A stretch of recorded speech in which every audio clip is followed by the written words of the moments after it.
I've had family stress, business stress. And I think one thing that I've learned throughout all of those bad lemon scenarios is that there is the greener side. There is a happier side of life. You just have to look for it. You're going to come and face situations in life that you're going to have to figure out how you're going to get through them. And they're going to be very difficult situations. And you can't just shut down and say, I can't do it, because I can't is not an option.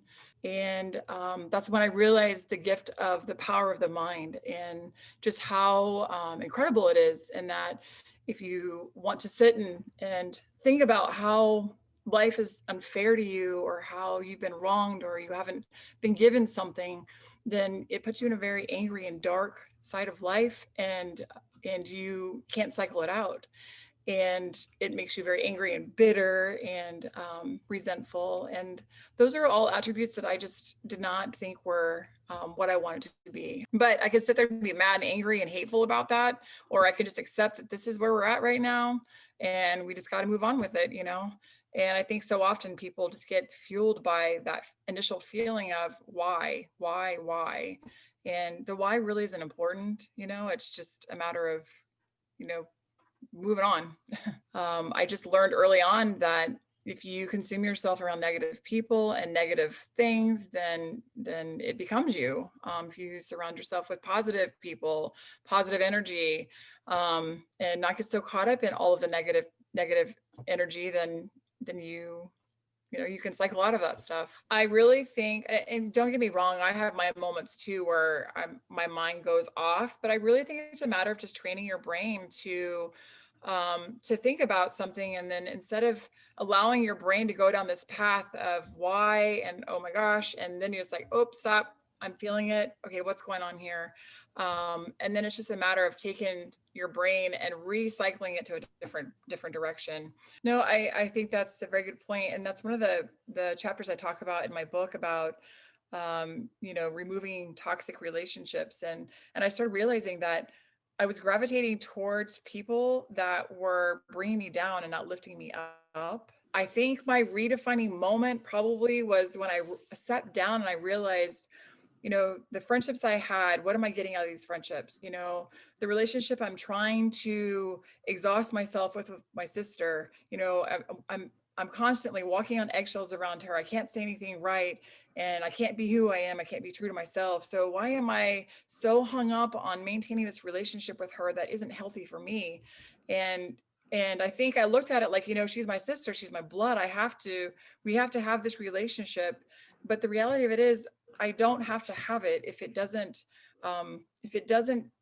work for me, if it doesn't make me feel good about it. And if I have to watch everything I say, or if I have to think in my mind, okay, how am I going to say this? It's not going to upset her. Then I'm compromising my own feelings and my own emotions to please somebody else. And I'm not true to myself. Sometimes we get so hung up on losing a relationship that we think we need. And sometimes it's just generally toxic for you. And I've had to step back and look at something and say, you know what, this relationship, this friendship brought me this, it brought me, I can speak more freely now, and I'm grateful for that friendship, but that friendship's not what I need right now. Like maybe take the things in it that were positive for you, but accept that it's not what you need long-term, And I'm going to be 100% honest. I'm the runner. I'm the avoider. And it's taken me a long time to recognize that it's not fair to the other person to at least allow them the opportunity to say what they have to say and just listen. It's weird because I don't really want to go exercise, but I know I need to release some of the tension. And, I will go for a walk. Sometimes I'll do that, but I don't, I feel it coming. I feel it in my chest a little bit. And I know it's anxiety, and I think we all feel it. Maybe we don't all know what it feels like, but it's anxiety.